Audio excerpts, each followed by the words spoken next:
নমস্কার শ্রোতা বন্ধুরা, আমি শর্মিষ্ঠা চ্যাটার্জি বলছি।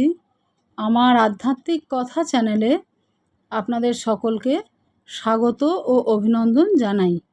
বন্ধুরা, পরমেশ্বরের কৃপায় আপনারা নিশ্চয়ই সকলে ভালো আছেন এবং সুস্থ আছেন। আজ আমি ঠাকুর পরমহংসদেবের অন্যতম ভক্ত পার্ষদ স্বামী প্রেমানন্দ বা বাবুরাম মহারাজের জীবনের অন্তিম সময়ের কিছু ঘটনা বা তাঁর রামকৃষ্ণ লোকে যাত্রার পূর্বেকার কিছু ঘটনা আপনাদের কাছে পাঠ করে শোনাব। আশা করি আপনাদের ভালো লাগবে। মা ভবতারিণী যে কজন ঈশ্বরকোটি পুরুষকে ঠাকুর পরমহংসদেবের কাছে প্রেরণ করেছিলেন, তাদের মধ্যে বাবুরাম মহারাজ বা স্বামী প্রেমানন্দ ছিলেন অন্যতম ব্যক্তিত্ব। আসুন প্রথমে আমরা ঠাকুর শ্রী শ্রী পরমহংসদেব, মা সারদামণি দেবী এবং স্বামী বিবেকানন্দের প্রণাম মন্ত্র উচ্চারণ করি। ওং স্থাপকায় চ ধর্মস্য সর্বধর্ম স্বরূপিণে অবতার বরিষ্ঠায় রামকৃষ্ণায় তে নমো নমঃ। জননীং শারদাং দেবীং রামকৃষ্ণং জগৎগুরুং পাদপদ্মে ত্রয়োশ্রিত্বা প্রণমামি মুহুর্মুহুঃ। নমঃ শ্রী জ্যোতিরাজায় বিবেকানন্দ সুরায়ে সচ্চিৎ সুখস্বরূপায় স্বামিনে ক্লেশহারিণে। 1915 খ্রিস্টাব্দে বাবুরাম মহারাজ ভক্তদের আমন্ত্রণে রাড়িখাল অর্থাৎ ঢাকাতে যান। সেখানে শ্রীযুক্ত জগদীশচন্দ্র বসু মহাশয়ের বাটিতে তাহাদের থাকিতে দেওয়া হয়। শ্রী শ্রী রামকৃষ্ণ পরমহংসদেবের অন্যতম পার্ষদের আগমনে সেবার উক্ত অঞ্চল প্রেমে টলটলায়মান হইয়াছিল। এমনকি মুসলমান ভক্তরাও ওই আনন্দে যোগদান করেছিলেন। স্থান বিশেষে তাহাদের নিকট উৎসবে চাঁদা চাহিতে না যাওয়ায় তাহারা বলিয়াছিলেন, উনি কি শুধু আপনাদের নাকি? উনি তো আমাদেরও পীর মশাই।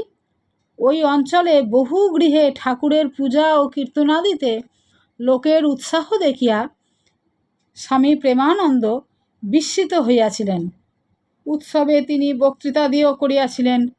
দুঃখের বিষয় এই যে উৎসবান্তে কলকাতা ফিরিয়া তাহার ভয়ঙ্কর কলেরা হয় এবং প্রাণ সংশয় উপস্থিত হয়। এহেন অবস্থায় একদিন বাবুরাম মহারাজকে সংজ্ঞাহীন দেখিয়া সকলের ধারণা হইল তিনি এবার দেহত্যাগ করিবেন। কিন্তু অল্পক্ষণ পরে সংজ্ঞা লাভান্তে সকলের বিমর্ষ বদন দেখিয়া তিনি বলিলেন, ভয় নেই, এ দেহ এখন যাবে না, মা বেঁচে আছেন। এই রহস্য অনেকে জানিতেন না, কিংবা জানিলেও ভুলিয়া গিয়াছিলেন। শ্রী শ্রী রামকৃষ্ণ পরমহংসদেব যখন বাবুরামের মাতার নিকট ওই সন্তানটিকে ভিক্ষা চাহিয়াছিলেন, তখন মাতা মাতঙ্গিনী দেবী উহাতে সম্মত হইয়া বলিয়াছিলেন, বাবা, এই ভিক্ষা দিন, ভগবানে যেন আমার ভক্তি থাকে, আর আমায় যেন পুত্রকন্যার শোক পেতে না হয়। ঠাকুর পরমহংসদেব সে বর দিয়াছিলেন। বাবুরাম মহারাজ সেই অমোঘ বাণীর কথা এখন সকলকে স্মরণ করাইয়া দিলেন। যে রোগীর সম্বন্ধে চিকিৎসকগণ পর্যন্ত আশা ত্যাগ করিয়াছিলেন, তিনি অতঃপর দৈব বলে অতি আশ্চর্যরূপে ক্রমে সুস্থ হইয়া উঠিলেন। তাহার এই অসুখের সময় পূর্ববঙ্গের মুসলমান অনুরাগীরা শিরনি মানিয়াছিলেন এবং মঠে টেলিগ্রাম করিয়াছিলেন যাহাতে তিনি শীঘ্র আরোগ্য লাভ করেন। পরবর্তী বৎসর স্বামী ব্রহ্মানন্দ অর্থাৎ রাখাল মহারাজের সহিত তিনি পূর্ণ কামাখ্যা দর্শন ও পূর্ববঙ্গ পরিভ্রমণে যাত্রা করেন। ক্রমে ময়মনসিংহে উপস্থিত হইয়া একদিন নদী তীরে পদচারণকালে তিনি দেখিলেন যে মহারাজ ভাবস্থ। মহারাজ অর্থাৎ স্বামী ব্রহ্মানন্দের কথা বলা হয়েছে। অমনি লোককল্যাণে সদা উন্মুখ স্বামী প্রেমানন্দ নিকটস্থ ছেলেদিকে তাহার পদপ্রান্তে আনিয়া বলিলেন, মহারাজ, ছেলেদের আশীর্বাদ করো। মহারাজও সাগ্রহে বলিলেন, ছেলেরা দেবতা হয়ে যাবে। ইহার পর ঢাকার রামকৃষ্ণ মিশনের ভিত্তি স্থাপনান্তে তাহারা কাশীপুরের জমিদার বাটিতে যান। তৎপরে দেওভোগে নাগভবন দর্শনান্তে 25শে ফেব্রুয়ারি কলকাতায় ও পরদিবস বেলুর মঠে এসে উপস্থিত হন। স্বামী প্রেমানন্দ শেষবারে পূর্ববঙ্গে যান 1917 খ্রিস্টাব্দে। ওই সময় গ্রাম হইতে গ্রামান্তর গমনকালে এবং তাহার অবস্থিতিস্থলের চারিপার্শ্বে এরূপ লোক সমাগম হইত যে জনৈক প্রত্যক্ষদর্শী পরে উহার সহিত মহাত্মা গান্ধীর আকর্ষণী শক্তির তুলনা করিয়া বলিয়াছিলেন, মহাত্মাজি অর্থাৎ বাপুজিকে দেখিবার জন্যেও তেমন লোক সমাগম হয় না। স্বামী প্রেমানন্দের প্রেম শুধু হিন্দু সমাজেই আবদ্ধ না থাকিয়া মুসলমান সমাজেও বিস্তৃত হইতেছে দেখিয়া ময়মনসিংহের টাঙ্গাইল মহকুমার খারিন্দা গ্রামে তাহার অবস্থানের সুযোগে জনৈক মুসলমান মৌলবী তাহাকে পরীক্ষা ও পরাস্ত করিবার অভিপ্রায়ে সম্মোহনী বিদ্যার পারদর্শী জনৈক বন্ধুকে সঙ্গে লইয়া তাহার সকাশে উপস্থিত হন, কিন্তু কার্যত অপারগ হইয়া আপনার ত্রুটি স্বীকার করেন।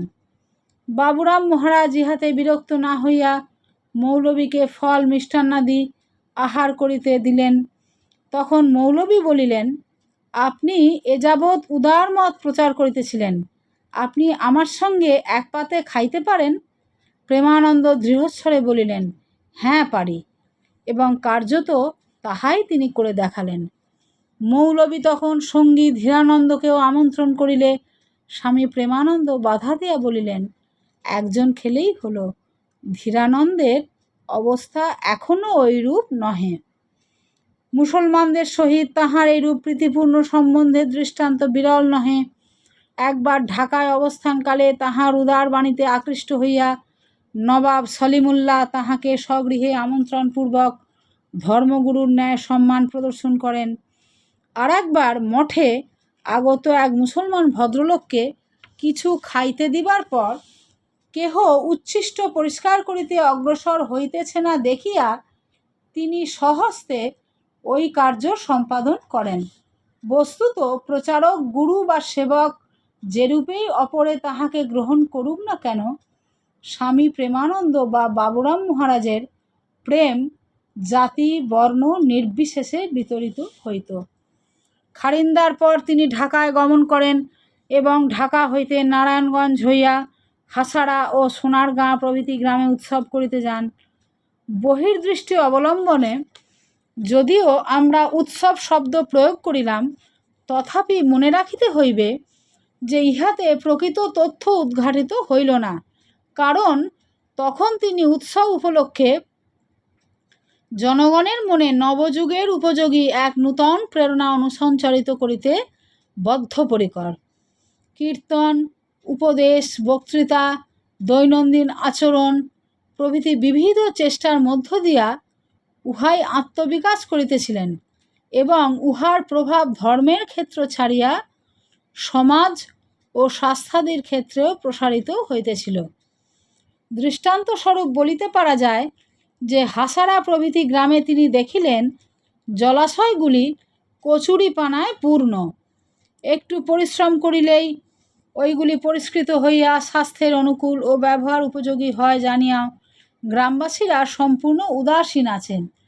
ইহাতে ব্যথিত হইয়া প্রতিকারকল্পে তিনি প্রথমত গ্রামবাসীদিগকে উৎসাহ দিতে লাগিলেন, কিন্তু তাহাতেও সুফল না হওয়ায় আদর্শ স্থাপনার্থ স্বয়ং জলে নামিয়া পানা তুলিতে লাগিলেন। তখন গ্রামবাসীরাও তাহার অনুকরণে ও উদ্দীপনায় ওই কার্যে অগ্রসর হইলেন। এই সুদীর্ঘ ভ্রমণ ও অস্বাস্থ্যকর পরিবেশের মধ্যে কঠোর পরিশ্রমের ফলে স্বামী প্রেমানন্দ বা বাবুরাম মহারাজ কালাজ্বরগ্রস্ত হইলেন। কলকাতায় আগমনান্তে চিকিৎসার ফলে রোগের কিঞ্চিৎ উপশম হইলে বায়ু পরিবর্তনের জন্য তাহাকে বৈদ্যনাথ ধামে লইয়া যাওয়া হইল। সেখানে প্রথম বেশ উপকার দেখা গেল, কিন্তু দুর্ভাগ্যক্রমে তখন পৃথিবীর সর্বত্র ইনফ্লুয়েঞ্জা ব্যাধি মহামারী রূপে প্রসারিত হইয়া ক্রমে বৈদ্যনাথ ধামে উপস্থিত হইল এবং তাহার দেহ উহা সংক্রমিত হইয়া জীবন সংশয়াপন্ন করিল। সংবাদ পাইয়া স্বামী শিবানন্দ অবিলম্বে মঠ হইতে তথায় গেলেন এবং তাহাকে কলকাতায় লইয়া আসিলেন। কলকাতায় যখন আসিলেন, রোগ তখন প্রতিকারের অতীত। অতএব সুচিকিৎসা সত্ত্বেও ফিরিয়া আসার চতুর্থ দিবসেই তিনি স্বধামে প্রস্থান করিলেন। তারিখটি ছিল 30শে জুলাই, মঙ্গলবার, বিকাল 4:15, 1918 খ্রিস্টাব্দ। সেই দিন সকাল হইতেই সাধুরা নাম কীর্তন করিতেছিলেন। স্বামী ব্রহ্মানন্দ বিমর্ষভাবে ঘর বাহির করিতে লাগিলেন। একবার ভিতরে গিয়া স্বামী প্রেমানন্দকে বলিলেন, ঠাকুরের কথা বেশ মনে পড়ছে তো? তাহলে আমাদেরও ভরসা হয়। ঠাকুরের মানসপুত্র রাখাল মহারাজের কথা মনে কখনো, এমনকি মরণকালেও বিস্মরণ উপস্থিত হইতে পারে না। বাবুরাম মহারাজেরও নহে। ইহা জানিয়েও স্বামী ব্রহ্মানন্দ বা রাখাল মহারাজ বর্তমান জড় সভ্যতার দিনে প্রমাণ স্থাপনের জন্য এবং সমবেত সাধু ও ভক্তদের মনে শ্রদ্ধা জাগার জন্য সম্ভবত ঐরূপ প্রশ্ন করিয়া থাকিবেন। সেই জন্য উহার হৃদয়ঙ্গম করিয়াই যেন বাবুরাম একগাল হাসিয়া ঘাড় নাড়িলেন আর ক্ষীণ স্বরে বলিলেন, কৃপা কৃপা কৃপা। এই বলিয়া ঠাকুরের ছবির দিকে তাকিয়া রহিলেন, কিন্তু বড়ই গম্ভীর। মহাসমাধির পূর্বে একদিন তিনি স্বামী শারদানন্দ মহারাজ বা শরৎ মহারাজকে অন্যমনস্ক হয়ে বলিয়াছিলেন, চাঁপা ফুলের মতো রং কাপড় পরতে ইচ্ছা করে আর বেল ফুলের মতো ধবধবে অন্ন খেতে ইচ্ছা করে। শুনিয়া এক পরিপক্ক বুদ্ধি ব্রাহ্মণ চিন্তা করিয়াছিলেন, আমরা গৃহস্থ, অত সব জোগাড় কি করে দিতে পারব?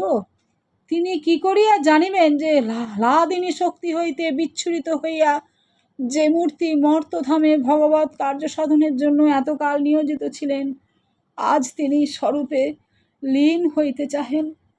বাবুরাম মহারাজ এই দৈব ভাষায় তাঁরই পূর্বাভাস দিলেন মাত্র। স্বামী প্রেমানন্দ স্বামী প্রেমের হাট ভাঙিয়া চলিয়া গেলেন। নিদারুণ সংবাদ চারিদিকে বিস্তৃত হইয়া সকলের মনে মর্মান্তিক আঘাত প্রদান করিল। পূজনীয় মাস্টার মহাশয় বা শ্রীম শুনিয়া বলিলেন, ঠাকুরের প্রেমের দিকটা চলে গেল।